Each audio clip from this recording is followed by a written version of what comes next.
what's up? My name is Dom. Welcome back to my channel. If you're new to my channel, I typically make bookish content, movie content, and anything else in between because I like to do whatever I want on this channel. And tonight is going to be movie content along with TV shows because I am going to talk about everything I watched in the month of April. There is a lot to talk about, including my favorite movie of the year that is like 2.5 pages of notes, so I just need to jump right into this.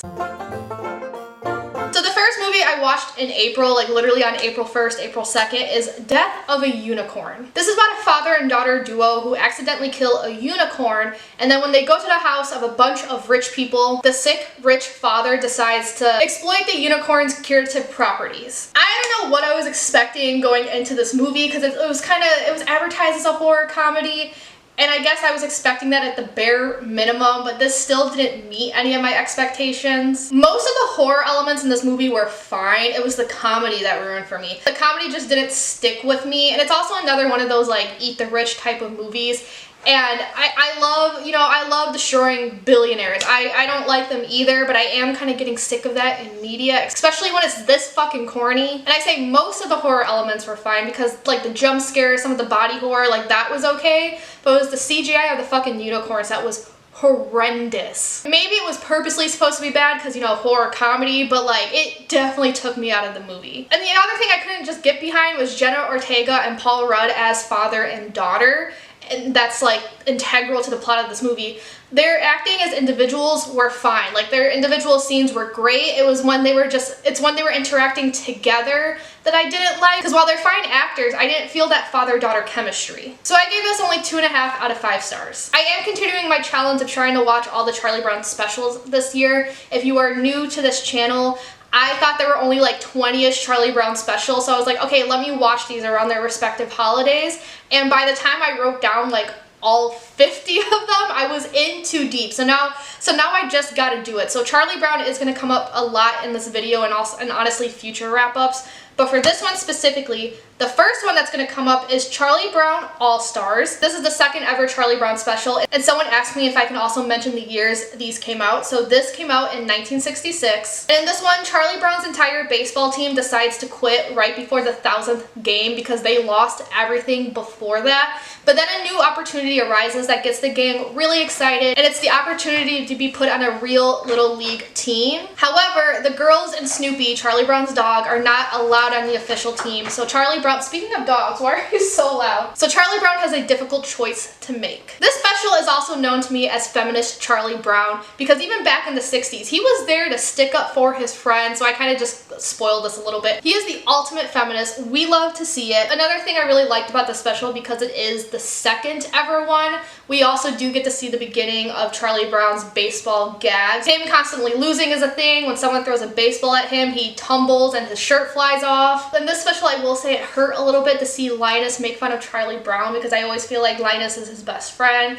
He's typically one of the only ones to ever stick up for him, but he does redeem himself in the end, and everyone else got the scolding that they deserved. So I gave this 4 out of 5 stars. The next film I'm going to talk about is another Charlie Brown special, but this was actually a rewatch, and it's the Pied Piper Charlie Brown, which came out in the year 2000. And in this one, Snoopy is the Pied Piper, but he's leading mice away from the town in exchange for dog food. This is a weird one because the animation style of the Peanuts gang is the same, but there's now adults in this, and usually the Peanut specials early on never showed adults, and whenever they spoke, they did that weird like womp womp thing. But in this one, not only do they show the faces of the adults, but the adults actually speak normally, so that took me by surprise. They're also in a really weird art style. It's more reminiscent of like the School of Rock days. I don't think I said the correct company. Schoolhouse Rock, that is what I'm thinking of. So that was weird seeing the two art styles meshed together. And the vibes managed to be more juvenile than other Charlie Brown specials. I don't know how to explain what I mean by that. But it's just definitely the aura of it, and it also doesn't feel as cozy. However, there were some funny moments in this, and a lot of people on Letterboxd think this is the worst one, but personally I think there are worse Charlie Brown specials out there. It is a rewatch, but when I first rated it, it was about 3 out of 5 stars, and I'm gonna stick to that, but it's a very low 3 out of 5 stars. So for my next movie, I purposely watched this around the time of Passover and Easter because it's a huge, big movie that everyone seems to have seen but me, and that is the 10 Commandments. This is one of those religious epics, and it's the story of Moses. I grew up watching The Prince of Egypt, like that is my Moses story. But my coworker was telling me about this movie because she was shocked that I hadn't seen it. So and especially because it's like, it was an Oscar Best Picture nominee, and she knows I'm really into that. So she's like, you gotta watch it. Let me know your thoughts. And I was like, girl, I got you. The first thing I noticed going into this movie were the costumes and the set designs, both of which I thought were amazing. I loved how colorful the costumes were, but it's the set designs that I was the most impressed by, because again, colorful, but they were also elaborate and just beautiful to look at. And it makes me wonder how they did it back in the day, and it makes me miss set designs that go this hard. I'm just so tired of CGI, and like I will say, because these were real set designs in this movie, I think the look of this movie aged really well. I think when you use real set designs, they're gonna age a lot better than some of these like CGI slot movies that are coming out today. Compared to what I'm used to when it comes to the story of Moses, this definitely has a more serious tone and is probably more biblically accurate. I can't say for sure because I haven't read the Bible in a very, very long time, but I know for sure this movie has elements that Prince of Egypt skipped out on. So for example, Moses does actually age in this, unlike the Prince of Egypt, and this movie does include the whole golden calf thing. I was really worried about the pacing of this movie because I saw that it was over 3 hours, but in the end I thought the pacing was okay and is what made it as great. Granted, the last 30 minutes I was kind of getting antsy, but I think that was just more so a length thing rather than a pacing issue. The practical effects and the stunts went crazy, especially during that golden calf scene when like the thing opens up and you see people just falling into this hole. And speaking of, I thought the golden calf scene, this is probably like hearsay, but I thought it was a fun scene to watch. Despite the implications of it, I just had a fun time watching it, and I loved how it was choreographed. And there were actually a couple actors in this movie that I recognized. The slave that we meet in the beginning, she's Mrs. Danvers in the movie Rebecca, the original movie adaptation from 1940, and Moses gets married to the woman that plays Lily Munster from the Munsters. The only thing that took me slightly out of the movie was the acting style. I feel like for a lot of people, their acting was very melodramatic. It was just way too over the top. But I'm saying that with the caveat that that just could be due to the time period style of acting, just with a modern view. It took me out just a little bit, but I still gave this a high rating. It's actually in one of my top 10 films of the year so far. I gave this 4 out of 5 stars. And because I caught myself singing the songs while watching that movie, of course I had to rewatch The Prince of Egypt. This is a kid-friendly version of the story of Moses. This is one of the many, many movies I was forced to watch in my CCD classes growing up, but it's the only one I ever actually liked and will rewatch to this day. Like, my religious trauma is left at the door when this movie comes on. I will have the music on repeat. I think I listened to The Plagues like 10 times in a single day on my way home from work. One thing about this movie is Ramesses' outfit at the end. I want to know how much of that is historically accurate versus just a nod to his outfit at the end of the 10 Commandments, because it was almost identical. But this movie's fantastic. I don't know what you're doing if you haven't seen it. So the next movie I watched, I actually reacted to. Unfortunately, it's in copyright jail, and I don't think it's ever going to lift. So maybe you guys will be able to see an unlisted version. I don't know. I'm just pissed off. I spent like 4 hours editing it just for YouTube to be like, sorry, no one's going to see it. It's not going to see the light of day. But that is Bonnie and Clyde. This is actually another Best Picture nominee. So this movie is an adaptation that takes creative liberties with the lives of Bonnie and Clyde. If you aren't aware of who Bonnie and Clyde are, they were famous crooks here in America. They were famous around the time of the Great Depression, I think near the beginnings of it. They're mostly known for robberies, but their big thing was carjacking and robbing like really tiny stores and attempting to rob banks. But they're very sensationalized in American media, and I recently as in 2 years ago, read a nonfiction book talking about how that's not the case, and they were actually kind of bad at their jobs of being thieves. When it comes to this movie, I did notice the creative liberties right away, but those aside, I actually did have a lot of fun with this. There's some great music in it. It can be a little jarring at times after a serious scene, but it didn't take me out of the movie or anything. It's goofy, it has fun scenes, and there's actually some really great acting in this. Warren Beatty as Clyde, we got Faye Dunaway as Bonnie, and Gene Hackman is in this as Clyde's brother. The really fun scenes that I liked were the shootouts that Bonnie and Clyde had, and I also appreciated the yelling because that was part of the comedy, and I really liked how these two would banter with each other. And I did really like the acting of our main couple, because despite the fact that Warren Beatty and Faye Dunaway were too old to play the roles, and they look too old, because Bonnie and Clyde were only in their young 20s when they died, I feel like they still acted like their young 20s. Like, a lot of the choices they made matched up with that age range, and they still felt like the Bonnie and Clyde I read about 2 years ago. And this actually wasn't as inaccurate as I was expecting, because the book I was reading said this movie is one of the culprits for why we have such a warped view of this couple. But any facts that were twisted I understood, because it was done to tell a more streamlined story. For example, Clyde's sister-in-law in real life actually left them way before they died, but in the movie she's with them up until near the end, and I understood that choice because they needed someone to rat out WB Moss. And when it comes to WB Moss, in the book, or in real life, I don't think he was with them the whole time. That I'm not really sure, because it was like an open door. They constantly had people joining them and leaving. And I understand why they didn't have that in the movie, because I'm sure that's a headache to have.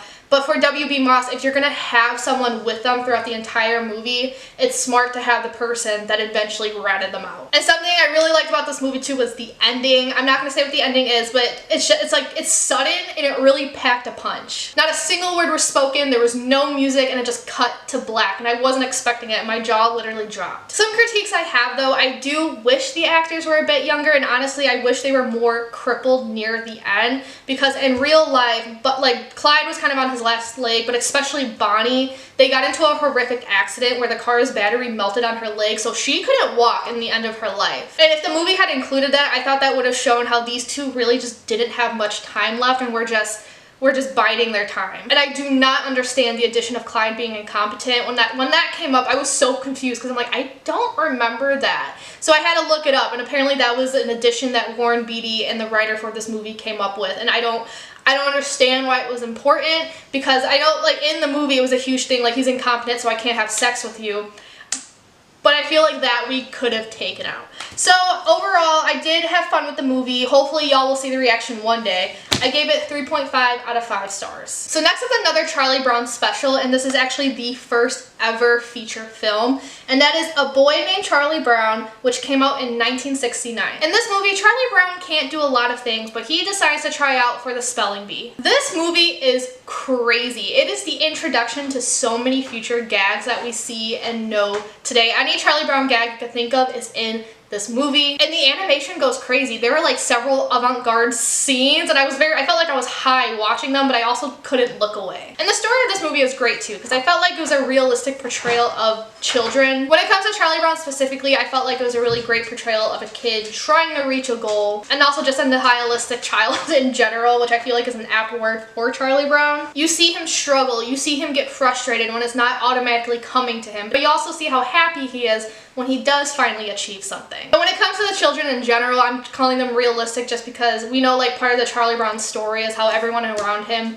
just bullies him endlessly. And yet in this one they did that, but then when Charlie Brown was finally achieving something, they switched up their attitudes real quick, and I'm like, wow, that's something I've experienced in real life. And I also just felt like this movie had a really great lesson to it, because near the end of the movie, Charlie Brown's freaking out as he does, and Linus asked him, did you notice something? The world didn't come to an end. Basically, life is going to have its ups and downs, but the world is not going to stop, and a lot of things are going to remain the same. Charlie Brown may have not achieved a goal, but there's still a jump rope he can use. He's still going to see his friends playing in the park. He's still going to have to answer questions in school. He's still going to have those chances to make the most of his childhood, which I feel like encompasses the Peanuts specials overall. And I also found it to be a very bittersweet ending. So I gave this movie 4 out of 5 stars. Then I watched another Charlie Brown special. We're going back to the 25-minute ones, and that one is It's Arbor Day Charlie Brown, which came out in 1976. And in this one, the gang is learning about Arbor Day, and people decide to do a gardening project for Charlie Brown, but they do it on his baseball field. And this one kind of annoyed me just because, one, it really had nothing to do with Arbor Day overall, and also, how many times are we going to make a special about the first game of the year and watch Charlie Brown mull over the fact that they never ever win?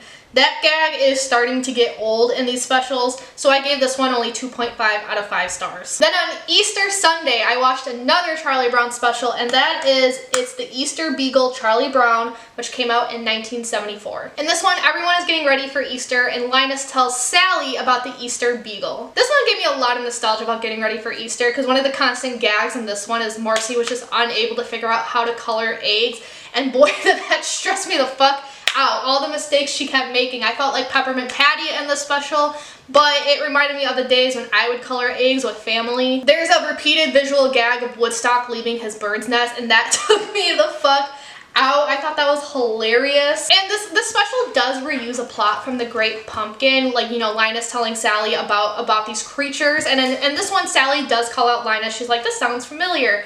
And yes, it does sound familiar, so I was kind of a little weary going into this, but it ended up being executed very well, so I didn't care about that. I ended up giving this 4 out of 5 stars. Okay, the next movie we're going to talk about, I went to the theaters to see, and I was so excited to see this, and it did not disappoint. This is my favorite movie of the year so far, and that is Sinners. This movie takes place in the 1930s Mississippi, and it's about twin brothers who move back to their hometown to start anew, but they realize that something evil lurks. And I'm just going to go ahead and spoil this. It's pretty obvious in the trailer, so like it shouldn't be a major spoiler, but the evil in question is vampires, and that's important for the rest of this review. But y'all, I knew this was gonna be a great movie just with the opening scene alone, when you see a bloody main character walk into this very, very bright and white church. And when I say white church, I mean like the literal color of the walls and clothes, because people-wise it is a black church that he walks into, but it's very just bright as compared to his bloody body. And as you hear this sermon in the background, there are flashes to this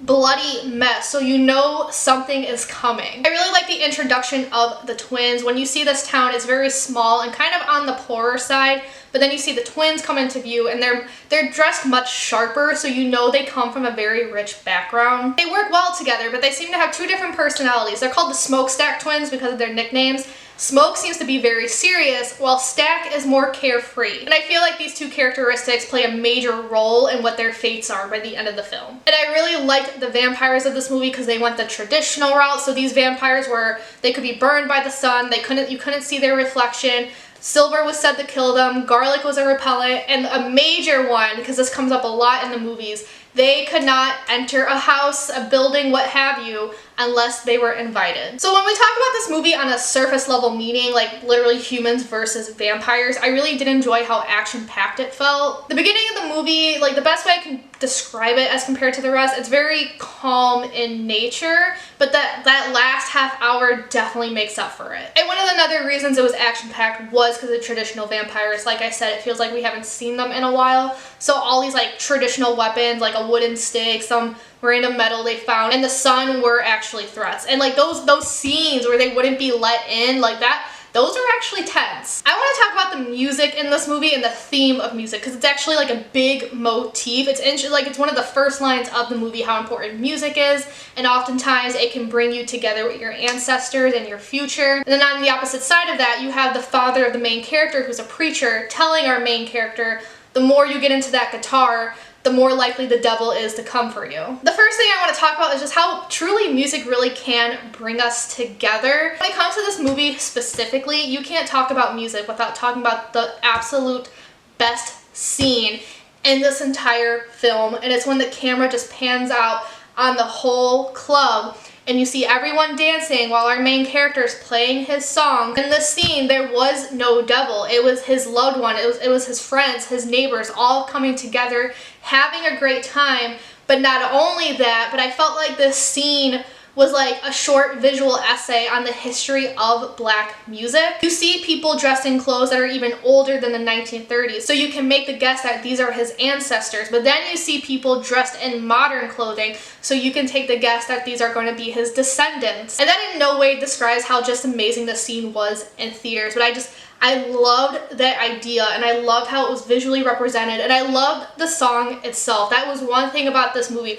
The music itself, you have to watch this in a theater with those theater speakers, because every song in this was a banger. Because one of the songs actually was Rocky Road to Dublin, which I like. I love that song. That's on my St. Patrick's Day playlist, and everyone was bopping in their seat when that song came on. And when it comes to the genres of these songs and like the lyrics, they were important to the plot. They weren't just there to be there. The style that the main character played, it was the style of the time. Black people from the South are what made blues, and his lyrics related to the situation he was going through. And then you have the antagonist singing Rocky Road to Dublin, which is a song about people leaving a land because they thought it was prejudice just to move somewhere else and get that same treatment.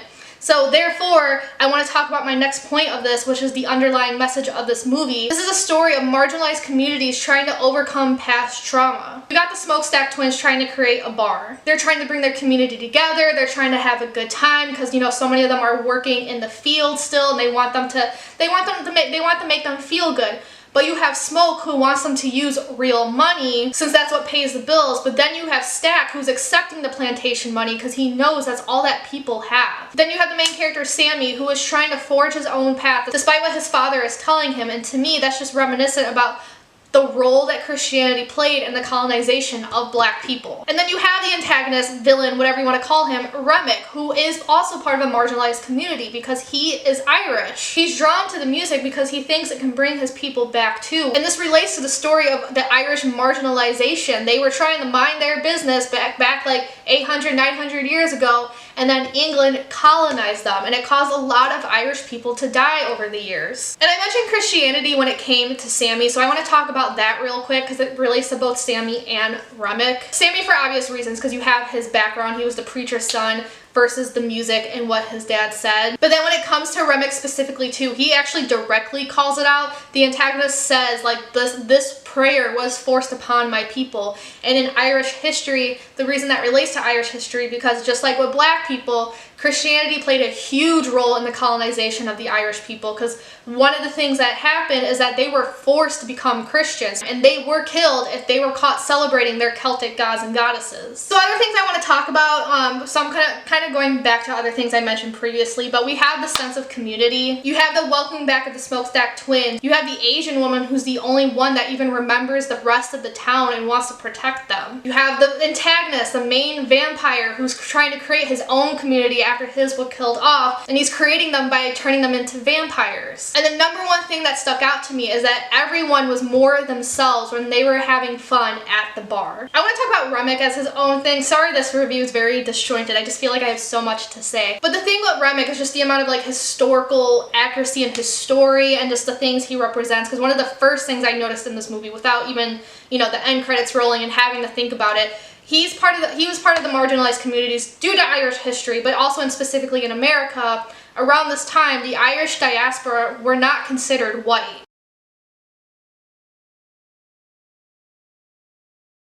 But at the same time, I still feel like he became the monster that he feared. He took people from the black community and turned them into vampires, which to me is more of an allegory, metaphor, allegory, one of those two words of the Irish past, specifically the Irish diaspora here in America. Yes, the British colonized the Irish, and it caused like a mass migration to America over those years. And yes, here in America, they were treated like shit, which can relate back to the Rocky Road of Dublin. They left Ireland just to be treated like shit here in America.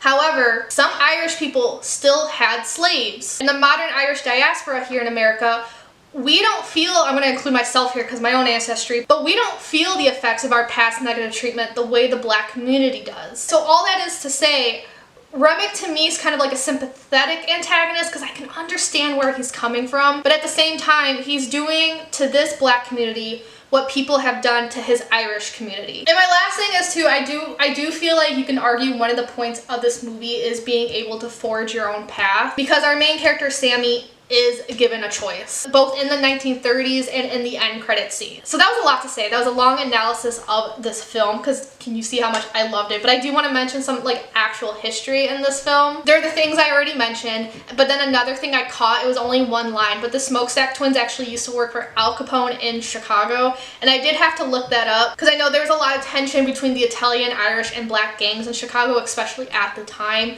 But Al Capone did employ black people, and Sammy is actually inspired by an actual blues musician from Chicago. So there's a lot of mentions to the city that I grew up in. Like every time they mentioned the word, I felt like that Leonardo DiCaprio meme where he's pointing. And last but not least, make sure you stay for the mid-credits and post-credit scene.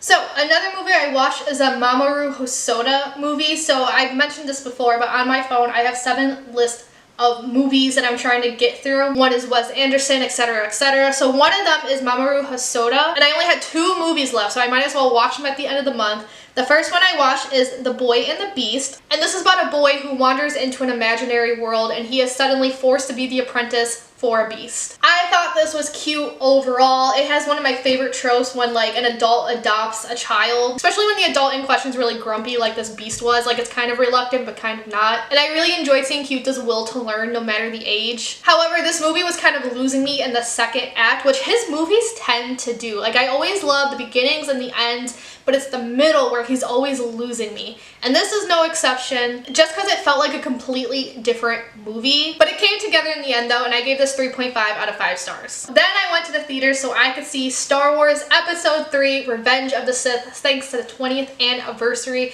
This is my favorite Star Wars movie of all time. Out of all Star Wars content that I have seen, including all the TV shows, this is just my favorite. Like, I were to tier rank everything, including the Clone Wars, Star Wars Rebels, I would put this as #1. I will say I forgot how like soap opera-y the delivery in this movie is and how on the nose some of this dialogue is. Like, oh, I have the upper hand, Anakin. However, I don't care because I had so much fun. I love watching a good villain origin story. The music in this movie in a theater setting, especially at the theater I go to where it's loud, is a religious experience. But then I went back to the theater again to see a horror movie called Until Dawn. Clover and co go looking for her sister at an abandoned visitor center only to die. However, they wake up at the beginning of the same evening. I will say this is based off a video game and I had no idea it was based on a video game until I watched the introduction and it had its own little montage.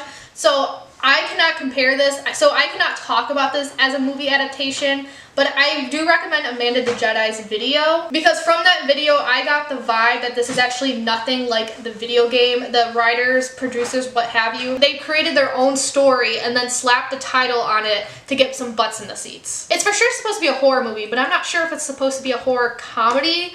But the theater I was in, everyone was indeed laughing like it was because there were some stupid character choices in this movie and the line delivery was awful. This also becomes dull after a while and you find out why this shit is happening, but you never find out how it's happening, so you do kind of need a suspension of disbelief. And I would say it's actually just one of those bad movies you would watch when you're 12 years old and at a sleepover with your friends. So overall, did not really enjoy this. I gave this 2.5 out of 5 stars. I went to the theater again the next day to see The Legend of Ochi. I watched this because Finn Wolfhard is in it. And the synopsis for this one is a young girl from a remote village is raised to fear these creatures called the Ochi, which basically look like monkeys. But after finding a baby, she is determined to bring him home. So it's one of those movies, and I've seen so many of these, it's one of those movies where like they learn about these evil creatures just to find out they're not evil, and we need to respect nature, we need to respect those around us, blah, blah, blah. But let me tell you, this would have done absolute numbers in the 80s. But unlike the 80s creature movies, this was definitely more vibes oriented, so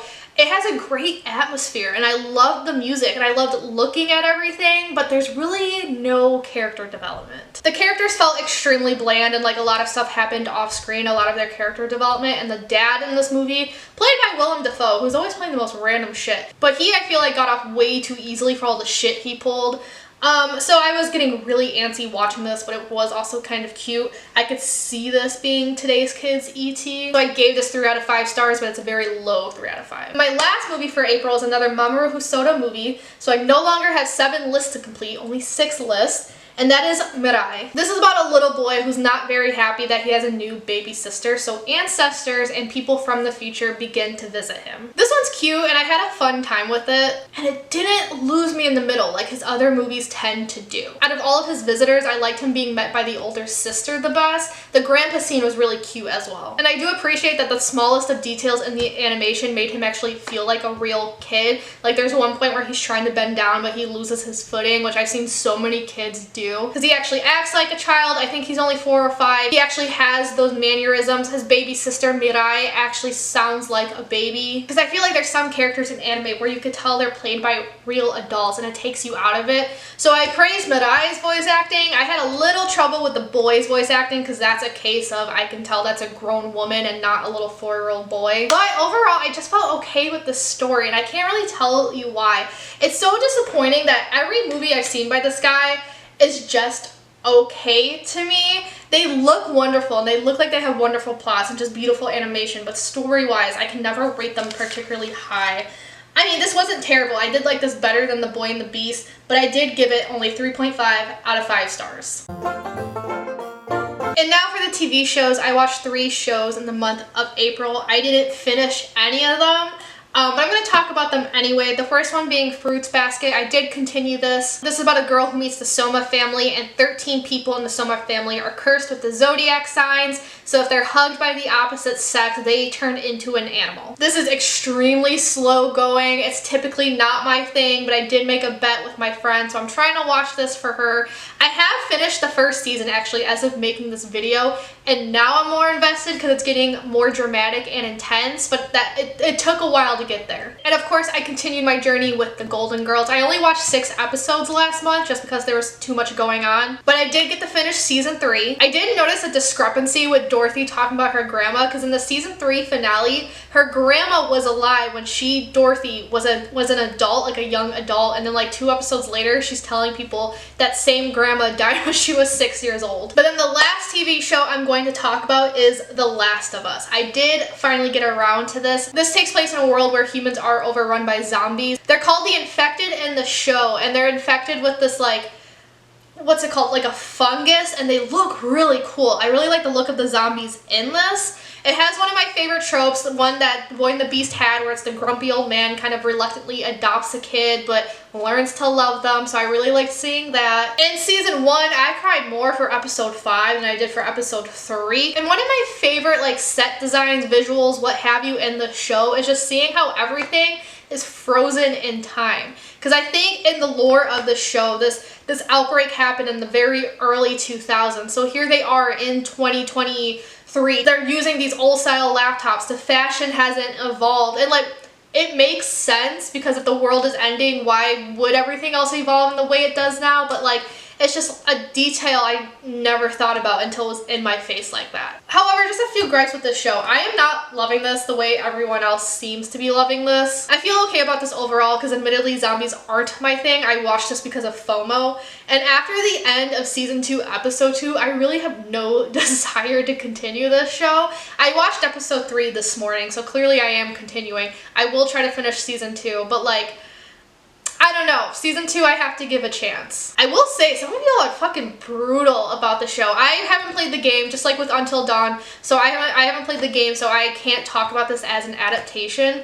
But the way some people talk about Bella Ramsey, who plays Ellie, online is fucking diabolical. Y'all are fucking assholes saying it's not about her looks, but then we'll make fun of her looks in the same post. I saw someone say it's not about her looks, but I don't want to look at a fucking thumb throughout the show. Like, are y'all okay? I get it, like I get when an adaptation's not faithful. You could see my review about the Avatar: The Last Airbender live action show. My review and that wrap up alone was like 50 minutes. But I feel like too many people are blaming Bella Ramsey for the portrayal of Ellie in this because like, you guys know, like actors and actresses, they don't write the script, right? Like I get it, like my favorite character in Avatar was butchered in the live action. But like Azula did things she would absolutely not do in the animated show, but Elizabeth Yu didn't write the script, so I don't take it out on her. Too many people are taking this out on Bella. I don't get it. I feel like you should be more pissed off at the writers than this actress. Another complaint I'm seeing is that she's too immature in this and like doesn't look 19, doesn't act like a 19-year-old. And I hate to say this, but as a 27-year-old, looking back at my years being 19, being in college and observing other 19-year-olds, not only does Bella look 19, kind of on the young side, but she still looks like an older teen. Ellie in this season also does act like a 19-year-old. Like, 19-year-olds are immature. That's just me, though. That's just me. I don't have this hate campaign for her, but y'all do you, I guess. That is it for this video. This is long, and I'm shocked my battery didn't die in the middle of this. But let me know your thoughts down below. If you like this video, give it a big thumbs up, comment, subscribe. Y'all know the drill. Without further ado, I'm gonna peace out, and I'll see you guys later. Ciao, tutti.